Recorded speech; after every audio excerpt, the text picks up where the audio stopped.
Welcome. I'm Rob Moir from the Ocean River Institute, and today we're talking about youth-powered climate justice. And my guests are Matt Santos and Laura Gehrke, welcome, of our Children's Trust. And also with me is Louise Mitchell, and she is from the Biodiversity of Livable Climate. And Louise is gonna moderate our questions and answers session. And so please, you're welcome. We invite you to put down some questions in the chat box, and then we'll get to them after our discussion. So our Children's Trust, we were founded on these three basic ideas. One was that the courts are vital for a functioning democracy, and our system was set up with these various checks and balances on power. And courts are one way that we can move things forward when they've stalled in the other branches of government. And you may have heard that there is political gridlock in some of government right now. And we use science in courts because we believe that there is great science to help us solve this problem of climate change right now. And as long as we're using the best available science, we have a solution and a path forward. And children are at the core of our cases because children are really some of the most vulnerable of our public right now. So children, not only do children live for longer, right? Like than me at 45, a child born today has to live with the consequences of our actions for much longer than I will. But also their developing brains and bodies are uniquely susceptible to things like particulate pollution from wildfire smoke, extreme heat, which we know can kill seniors, but can have long-lasting consequences, adverse consequences on the lifespan and health of children. So we're really focused in on children. And there's also, I think, something. We were speaking to somebody here locally this morning, and she said something that's really interesting, that we have in some ways been ahead of the curve. Like the most recent research into messaging suggests that the message that resonates the most with people, irrespective of political or geography, is that leaving the world a better place for future generations, for people to inherit. Like that regardless of what country you are in the world, that message works for people. So it's there's a scientific reason, a legal reason, and I think there's also a bigger strategy reason. And yeah, that's why we do it. Okay. You want to introduce the youth? Yeah, so I think what we'll show you now is a video of a few of our youth plaintiffs, parents, and attorneys who worked on the landmark climate case out of Montana, Held v. State of Montana, that went to trial in summer of 2023 and got an incredible verdict in their favor just this past fall. I believe that Montanans, regardless of party, regardless of where they're from, regardless of what they do, deserve to have this beautiful place that we all love so much.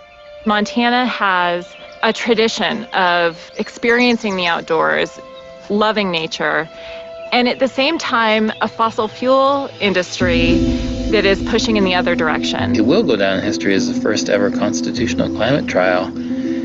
There's a big weight and responsibility that comes with that. Not every state has a right to a clean and healthful environment in their constitution. It's not about the government being wrong or these people being evil.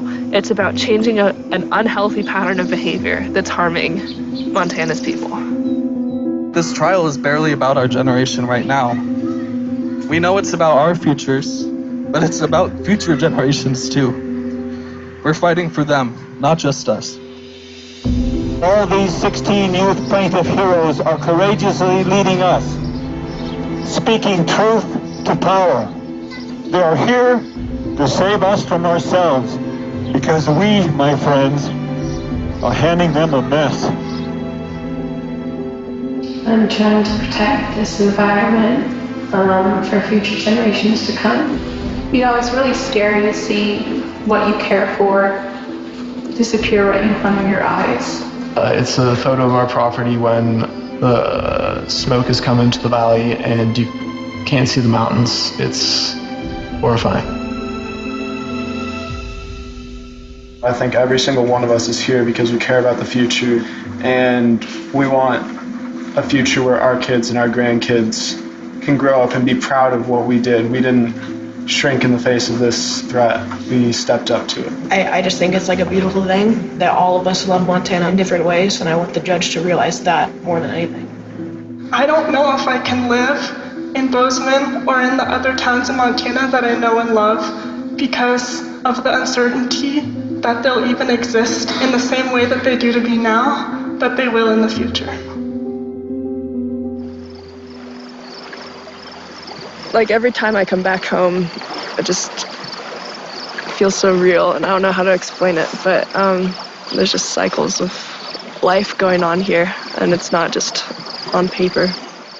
I think a lot of us working on this trial felt a huge responsibility to do it right. Governments are required to abide by the Constitution, and I think what that means on the ground is we'll start seeing governments, implement these rulings, and that means moving away from fossil fuels and moving towards renewable energy systems.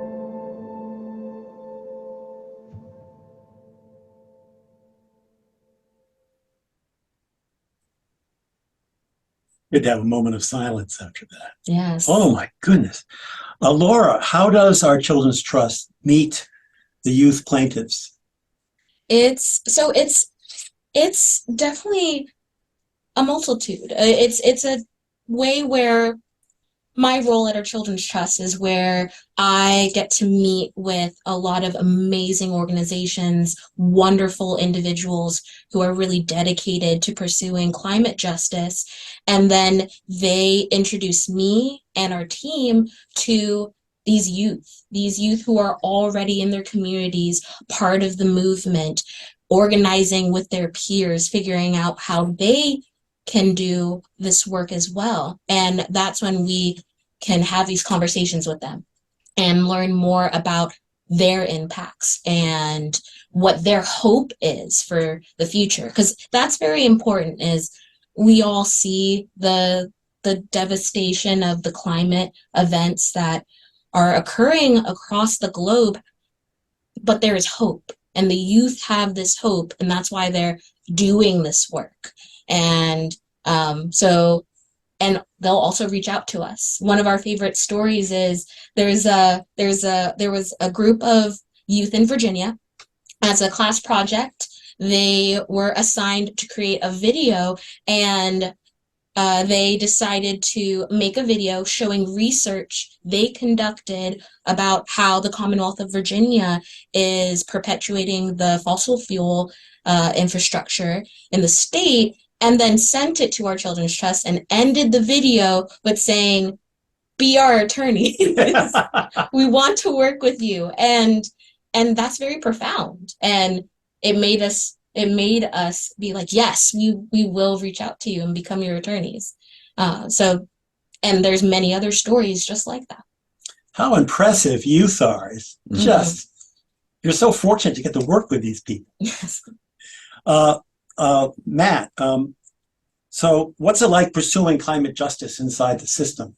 Yeah, well, I mean, I can imagine that all of your supporters and members know that it's a struggle, and that right now our systems are set up in a way to further fossil fuel interests. And what we're trying to do is to sort of change the odds, right? Like by seeking a declaration of the constitutional right in state courts and at the federal level for a fundamental right to a safe and healthy environment, or safe and healthy climate, we're trying to shift the system back in the direction of conservation and protection of our rights, and for a livable future. And the idea is, and I think you heard Nate Bellinger talk about it, he was one of the lead attorneys in the state of Montana case, that we hope to see these court rulings implemented in a way that start to phase out new fossil fuel projects in favor of new renewable energy projects, and start, what we hope we can lead into a just transition away from the existing fossil fuel structure into a clean, renewable future. Bravo. Laura, now that we're aware of what's happening inside the courtroom, what happens outside of it? So what happens outside really begins months in advance, where once we know where we're going to be pursuing legal action, we will, from the get-go, we will reach out to partners in the area so that they can help us connect with experts to provide scientific evidence to support the legal argument, as well as then figuring out what are you doing right now and how can we collaborate to figure out how not only to support the youth in their case currently, but moving forward into the future. Because one thing that we always really emphasize at our Children's Trust is, even though these cases are in different states and identifying linked but separate issues, they're all interconnected. So because of that, we are not just supporting one lawsuit, we are supporting all of the lawsuits as well as the climate movement as a whole. And so I really enjoy having these conversations with folks, of them sharing what we can do, from hosting rallies, hosting informational sessions to educate people about the climate science, all the way to writing opinion editorials and letter campaigns to members of Congress and other important decision makers to really emphasize the importance of the crisis we're in. Wow. So Matt, walk us through some of these cases and explain how that sometimes when you lose a case, you still come up a winner. Yeah. So, I mean, like I said, the being in the courts is a challenge, right? Because the system is set up to further fossil fuel interests, and we all know that. So our strategy back when OCT was found, our Children's Trust was founded in 2010 and 2011, was to start to shift the courts, even if a case didn't win in the way that the Montana case won. And so we started with a 50 state project, trying to get states on record for why they wouldn't enshrine a right to a livable climate into their constitution or into state law. And then we started picking strategically different states where we could litigate. Washington, Oregon, we sued in Massachusetts at one point, in Pennsylvania. And each state kind of built upon our previous work by, maybe a judge says like, yes, we agree with this piece of what you said, but we're still not going to let the case move forward for these reasons.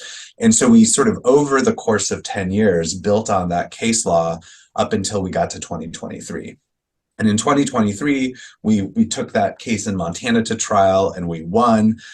We also had victories in our federal case. The Juliana case was allowed to proceed to trial, though US DOJ is being really difficult with us in that case. I won't go into the details right now, but please, well, I'll tell you later, but you can check out our Save Juliana campaign. And we have a case heading to trial in Hawaii this year.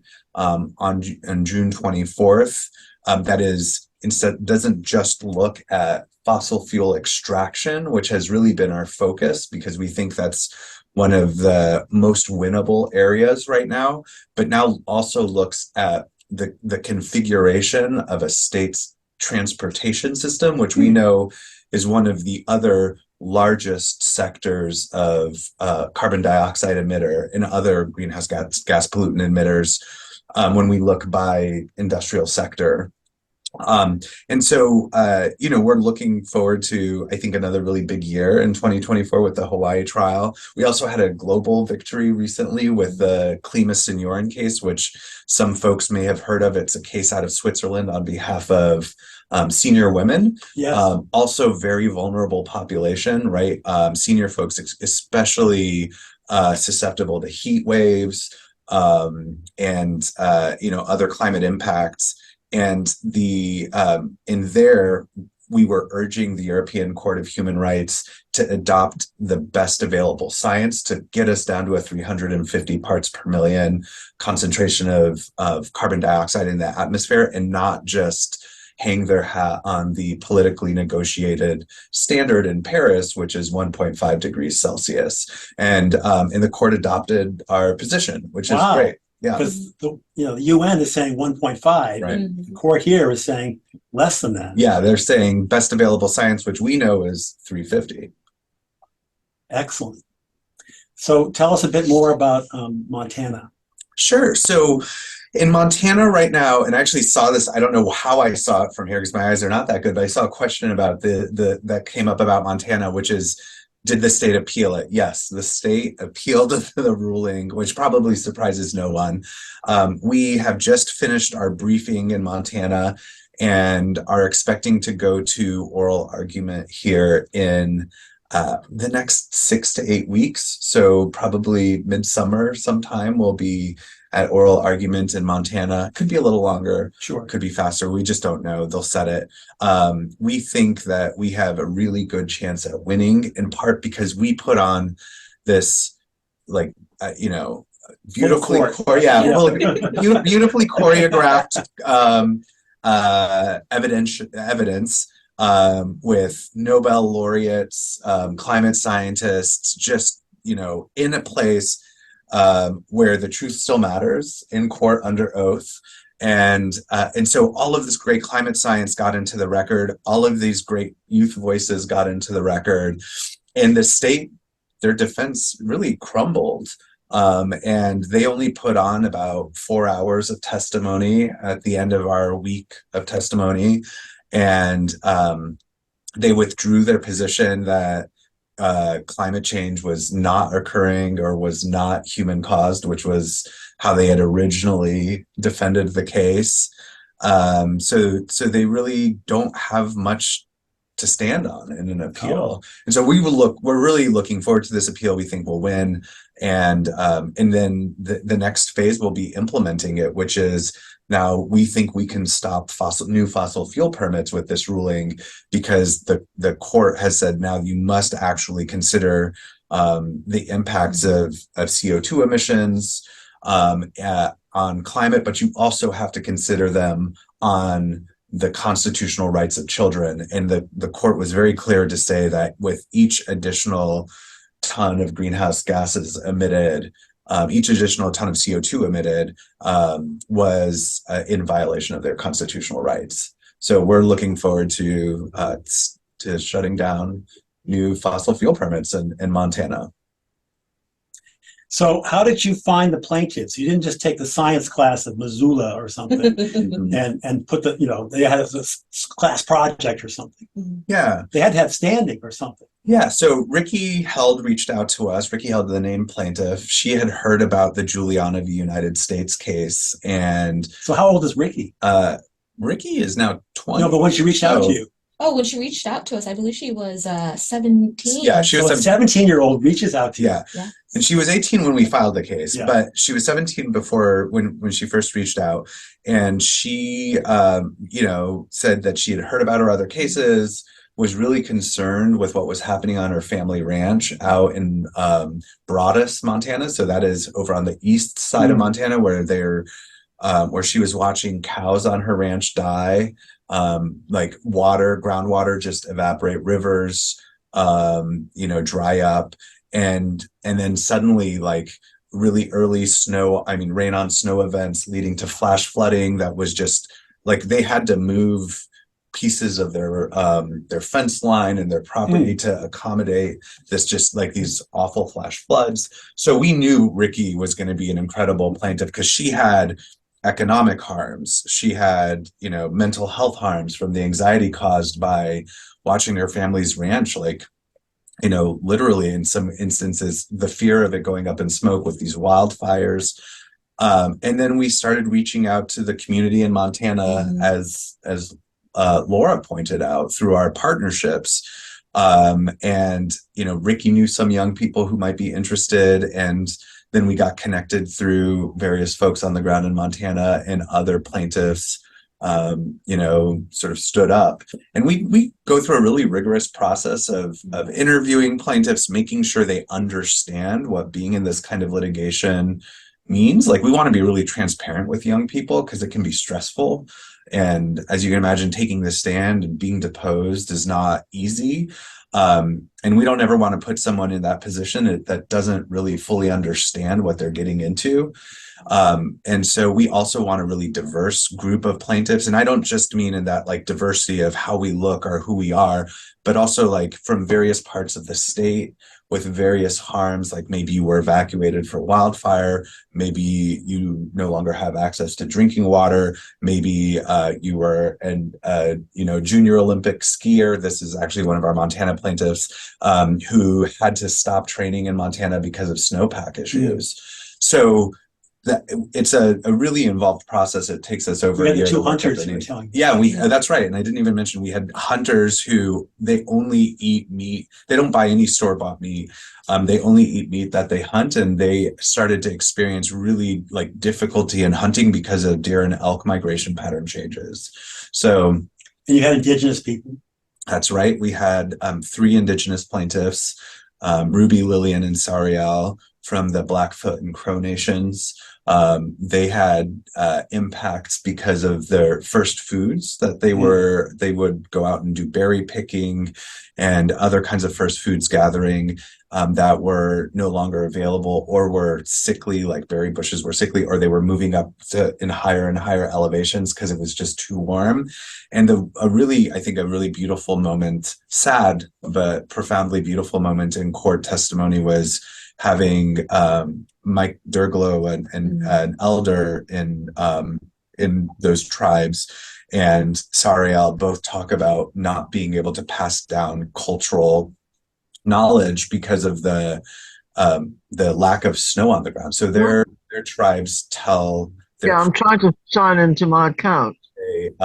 When there's snow on the ground, and if there isn't snow on the ground, they're culturally not supposed to tell their creation stories. So those kinds of impacts we presented to the court, and it was incredibly powerful. Yeah. No wonder you got a full press of other people coming behind this. That is so incredible, the different personal stories. So how's the process work? You're going to be going to a hearing, and then will there be a decision made after the hearing or something? And it's a matter of like a month or something? Or yeah, it could be longer. Yeah. I mean, with the Court of Appeals or the Supreme Court in states, sometimes we get opinions in a couple of months. Sometimes it can take 6 months. But for us, it's we're really we want to be before this particular Supreme Court in Montana. We think it's a good court with a good composition, with folks who are, even if they're not, particularly politically liberal, they're good, moderate judges with conservation values, have issued good environmental opinions. So it's important to us to argue before they're up for election in November. And then the opinion will come out sometime, like I said, maybe 2, maybe 6 months after that. Very thorough. That's very exciting. And it's bravo for having the hook and gun people on board and stuff. And that's so important. And then, so that's very hopeful. Would you like to move to the Hawaii case? Sure. Yeah. And so Hawaii, as I said, is really interesting because it will be the first trial of its kind that is completely aimed at the transportation sector. So, as you can imagine, Hawaii has great access to renewable energy, where they're located in the Pacific, and sort of the amount of sun they get, wind, it would be easy for a clean transition. And the legislature has already mandated that they do that.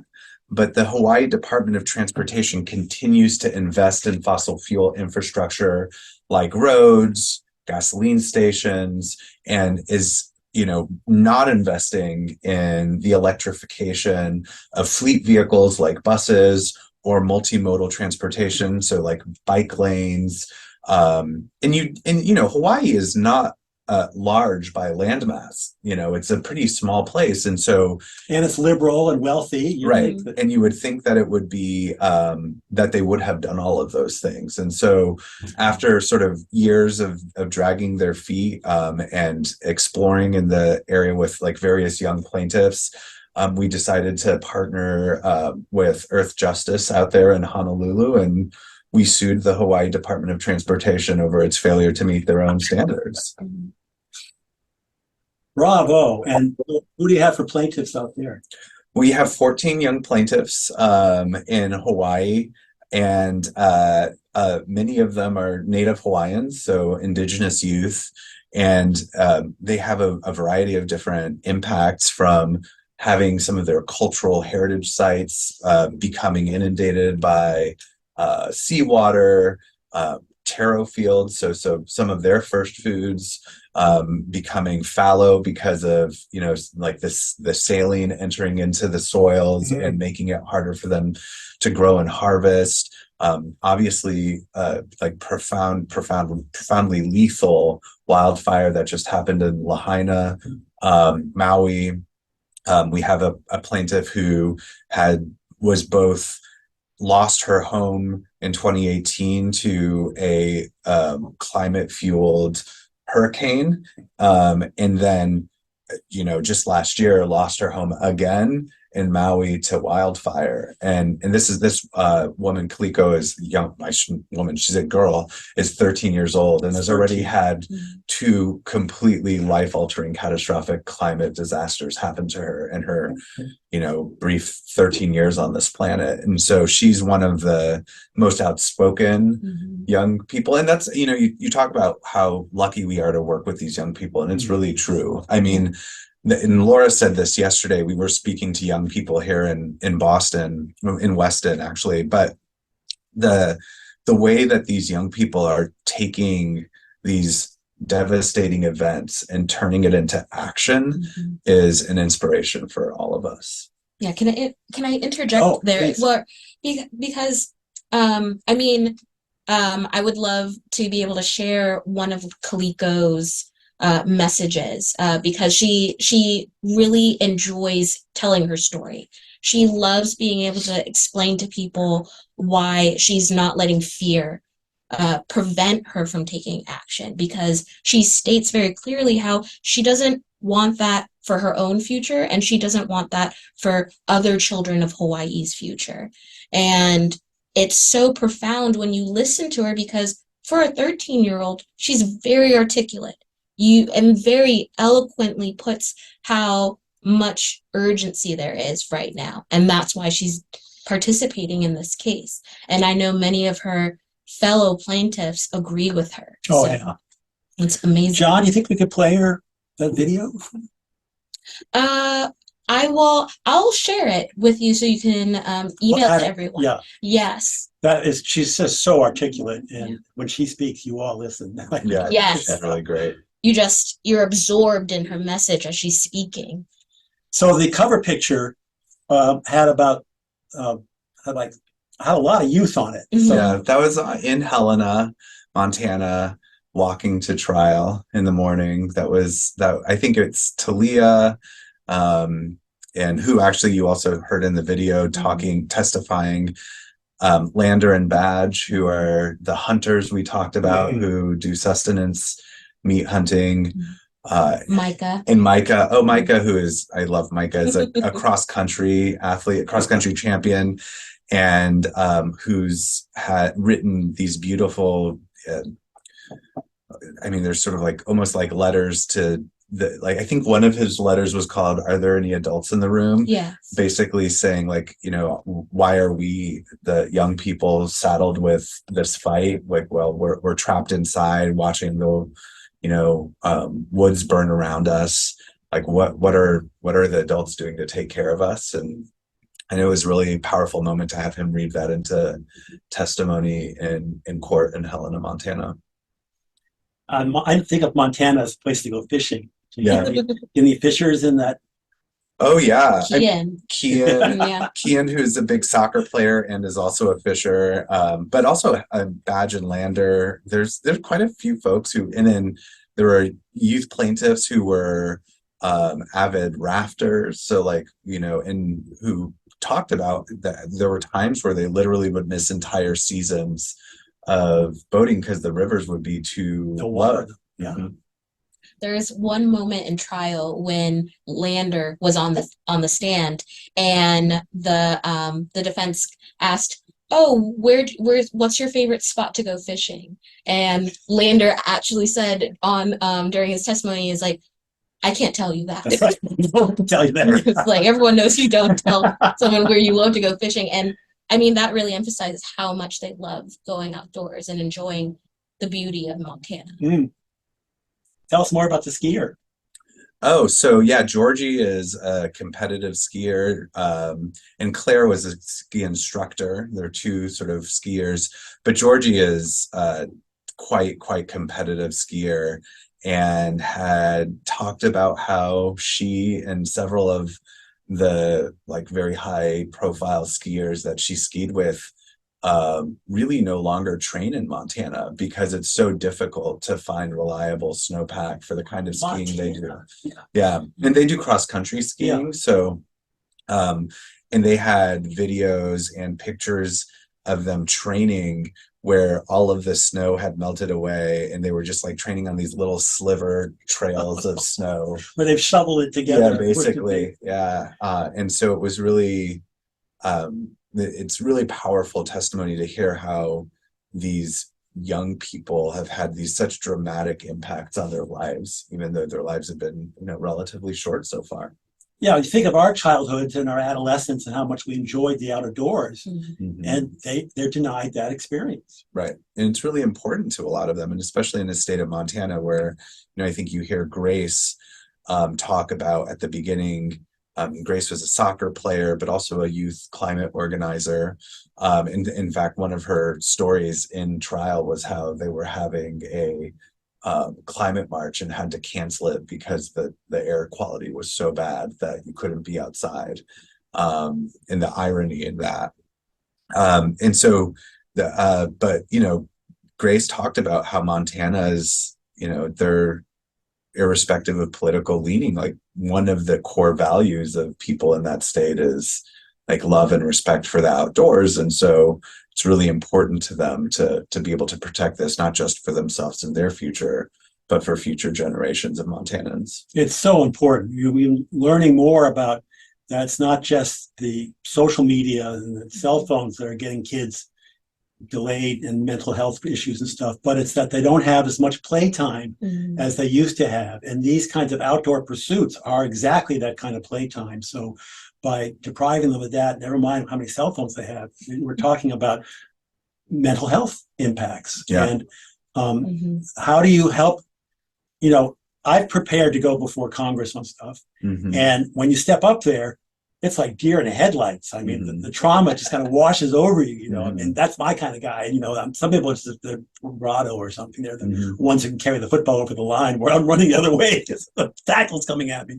But how do you help kids prepare for that kind of traumatic experience? Yes. So our Children's Trust is a trauma-informed organization. And what that means is we are working with a consultant who has helped us and walk us through understanding how trauma influences an individual's experience, especially when it is complex, when they are experiencing these very stressful, dangerous situations on a recurring basis. And that is very much what these plaintiffs are experiencing, between drought, wildfires, poor air quality because of wildfire smoke, and so on. And it is helping us have the capacity to listen to the plaintiffs and then have these conversations with them. I want to emphasize that they are very much involved in these conversations for us to understand how to tell their story and enable them to tell their story in a way that feels safe, because we do not want to re-traumatize these young people. They're already leading this very monumental effort, and we want to make sure that they understand that we are their safety network, and not just our Children's Trust, but many of the individuals who are supporting them, watching what they are doing, listening and reading what they are doing, so that they understand that their circle is much larger than what it may seem when you feel isolated in your concerns about the environment. Yeah, that poor rancher losing her cattle and stuff. It's like, those are friends, and suddenly they're not there anymore. And yes. Well, so what's the next big moment in court for our children's? Was that Hawaii? Yeah, that's right. So I think a really big moment coming up. So I'll just tell you a few moments, and of course you can go to our website and see upcoming events. But this Monday, we have oral arguments in the Central District of California Federal Court in LA on a case called Genesis v. EPA, where we're suing the Environmental Protection Agency for essentially allowing all of these fossil fuel infrastructure to go into the Central Valley and in LA Basin area, where now kids are growing up with some of the worst air pollution in the country, and at times the worst in the world. And for the ways that the EPA discounted the rates, discounted the lives of children in favor of fossil fuel dollars. And we also have, obviously, Montana being before the Supreme Court will be a big moment, but really the big moment for us in 2024 is getting to take the stand in Hawaii and Honolulu. We start that trial June 24th. It will run for 3 weeks through July 12th. And we hope that the trial will be broadcast by Zoom, so people can tune in and watch it. Excellent. Like we did in Montana. And we're really looking forward to that. I think it'll be an incredible moment in both for us as an organization and historically for our country, as we start to talk about how states furthering transportation sectors that are relying on internal combustion engines are a big problem, and one of the next big problems that we need to tackle. Yeah, you've got your work cut out. So, Laura, how can people become engaged and help with the work of our Children's Trust? Yes. So, the first that I want to start with is please sign up for our mailing list, because not only is that the best way of learning more about these cases, but it is also a way to know how to support the youth, how to support their lawsuits, in meeting us at the courthouse, cheering the plaintiffs on as they go into the courtroom, preparing for such an important moment, and then also helping our team, myself, figure out what else can we do? What are the other ways that we can really emphasize the importance of intergenerational climate action? We as adults are supporting these young people, but these young people are also role models to those who are younger than themselves, and for the incoming generations that are to soon be here. And so it's really important that we can connect, we can figure out and start the conversation and continue it of what should we do now so that the future is secured. Create these building blocks for these young people so that they can continue using them to create stronger foundations for our climate. And In addition to signing up to be able to have those conversations with us, we're also on social media. We're on Facebook, Instagram, and many others. We recently joined TikTok because a plaintiff told us we needed to be because of how popular it is right now with youth. With youth. And so, and that's another way that we engage too. We provide updates that way as well. But also, another way to support us is by, we are a very small team. There's only about 30 of us. When you think that's amazing to think that 30 individuals are dedicated on a full-time basis to really support these young people. And it's a lot of work, and we depend on the kindness and generosity of individuals. And so it's very important for us to be able to continue doing this for free because we don't charge the plaintiffs. It's no cost to them and their families. Even our experts, all 10 of our experts in Montana, they also did research, went to the court, testified, all at no cost to these plaintiffs. So it's really showing how this is a community effort, and we need to keep this momentum going. It's so important that you got millions, what was it, $3 million in pro bono support. I mean, Yes. That's just an outpouring of support. And yet we have to, because you're not going to get government grants or anyone else, corporate No. grants or anything. So it's really important that people step up to help you guys, what you're doing. Yes. What is your website? Our website is ourchildrenstrust.org.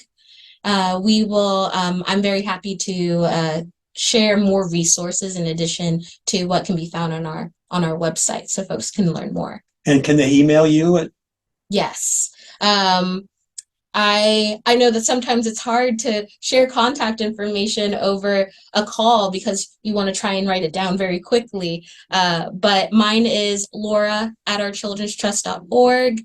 On our website, it also has our contact information as well. Thank you, Laura. Yeah. Thank you. And thank you, Matt. I think we will now go to some questions and answers with with Louise Mitchell. Louise. Thanks, Rob. Getting some questions. Take it away. Yes, thank you. Yes, we've had several questions in the chat, and we also had several people asking questions in the registration. So one of the first questions I want to ask you, you were speaking both about some seniors and also obviously the youth. Are there any cases that you know of so far about intergenerational lawsuits where both youth and seniors are working together and submitting a lawsuit together? Yeah, there's a case right now in New Mexico that we were sort of helpful in thinking through the various claims that is on behalf of, and part of the reason why we aren't representing them actually is because all of the cases we take on are exclusively for youth. And that case had both tribal elders and young people, and they were able to find really great counsel. Gail, I can't remember her last name, in New Mexico. And so that is a case to watch. It's really similar in some ways to our cases. And they are, they're working together, both the elders of those tribes as well as the young people bringing claims about the harms of climate change on their indigenous ways of life, and in order to protect future generations. Thanks, Matt. Another question, we have two questions that get more specific about the case in Montana and how that might relate to others. So this question comes from Beck Mordini. Does a state need to have a clause in their constitution, like in the Montana case, in order to win a case? No, and I think the reason why it's certainly helpful in terms of like establishing the rights-based framework. But the way I talk about this with folks who might not be lawyers is when you think about the founding documents of our country, they talk about things like life and liberty, and they talk about the government in perpetuity, right? And what I sort of posit is that none of those organizing principles make sense without a stable climate, because you can't have life without breathable air. You can't have liberty without clean water. You certainly can't have property rights if your land's always on fire, or certain what do you want to own there? That's the way that I try and sort of explain it to non-lawyers. There's like a basic idea in the more legal way, in the due process clause, which is that any right that is foundational to an ordered liberty, right, like an ordered society, can be read into the due process clause. And so that's our argument at the federal level, and in cases that don't have an explicit constitutional right, like the 6 states, like Montana, Illinois, Massachusetts, Pennsylvania, New York, and Hawaii. Okay, thanks, Matt. We have some similar questions from 3 people who are participating: Leslie Silverman, Susan Bibbings, and Paul Behringer. We're all wanting to know more about the impact from these lawsuits. So could you talk more about what you've learned so far, about the impacts you've had so far, and the potential for impact moving forward, both on state and federal policy, and also on holding policymakers accountable and other leaders? I'll actually answer the easy bit, and then I'll let you answer the rest of it. But we actually have a report that's available on our website. It shows the impact of youth-led constitutional climate litigation for 2023, and in that report, it includes interviews of 3 of our plaintiffs, each from a different case. So Juliana v. United States, the Hawaii case, as well as Helvey State of Montana. And that really will give you more insight into their perspective of also what it's like to be a plaintiff, in addition to really seeing the nuts and bolts and numbers for what it takes to do this work. And that's available on our website as well. So I'll let you take the rest of that.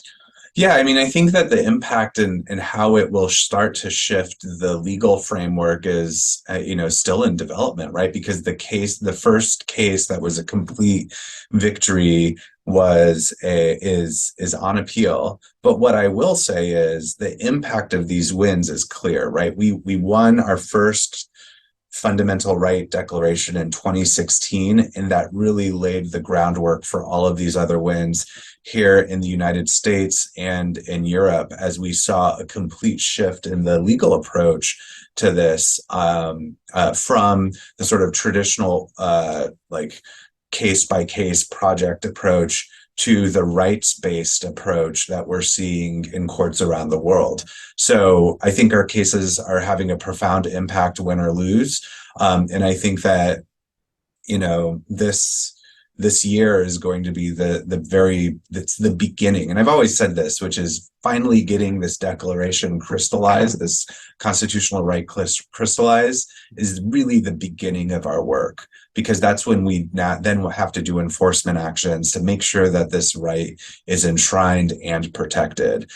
Because we all know in this democracy and in constitutional democracies around the world that you have to keep on fighting for your rights. The second you kind of stop is when those rights begin to become eroded by other people with other interests. Thank you. The next question comes from our founder of Biodiversity for Livable Climate and former executive director, Adam Sachs. And he's wanting to have us address a focus of our organization, which is we focus on the importance of restoring ecosystems to stabilize the climate and the potential for restoring of ecosystems to cool the climate. And so we want to know more about how do you incorporate biodiversity loss as a significant factor in global warming in your lawsuits, and also that eco-restoration has such an important, really vital role to play as a solution. Well, our cases are, I think I'm going to answer this in 2 ways. Our cases are really aimed at cutting emissions. But the scientists who testify on the harms talk a lot about everything from, like in Montana, just as an example, Dr. Steve Running, who is a Nobel laureate who studied at Flathead Lake the biodiversity loss and impact on that Flathead region, and testified about that. Dr.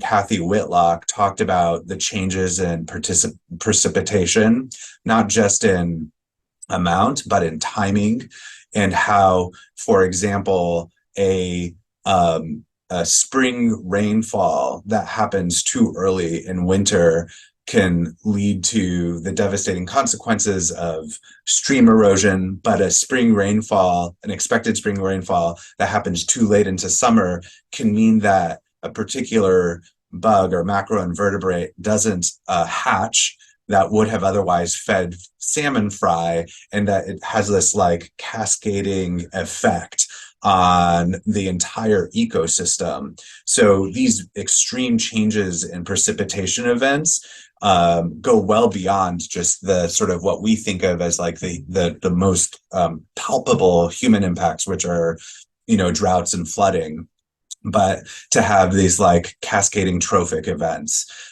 So those are front and center in our cases, even though our cases themselves are not about biodiversity loss in the sense that we're really going after the fossil fuel system without, and so it's like part of the evidence. And of course, when we talk about, so for folks who are non-lawyers, a case can really stumble if you don't have a path forward for a judge. And so we have to talk about transitions.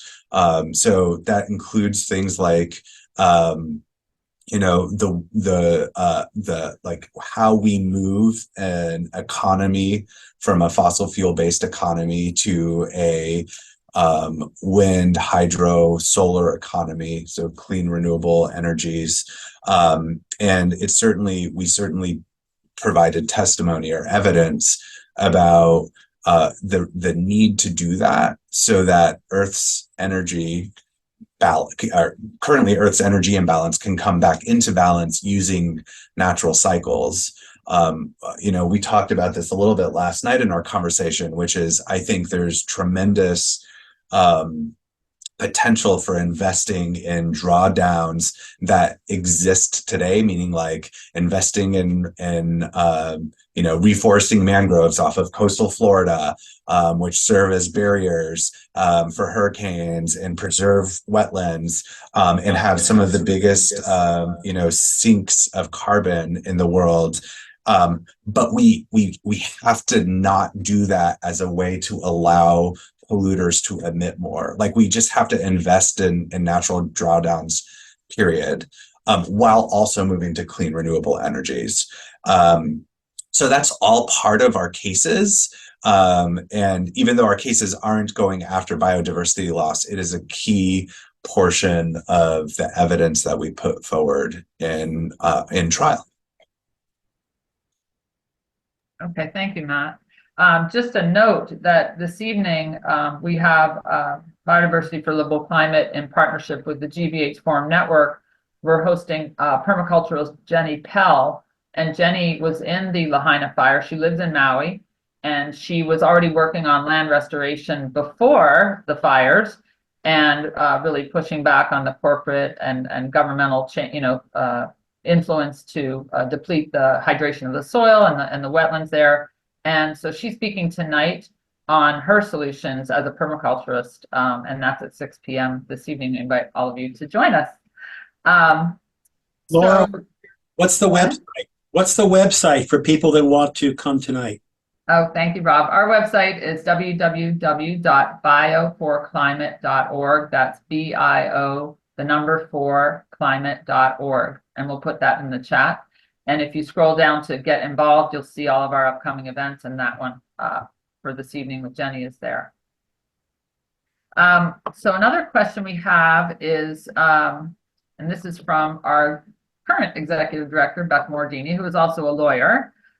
She wanted to know, do you think that the successes in these climate cases with children versus, against the industry will help set a precedent for other industry sectors such as toxic water, plastic pollution, and, kind of drilling down into other specific issues? Yeah, I mean, I don't talk about this as often, in part because sometimes this gets used against us in the breadth of what we're trying to do here.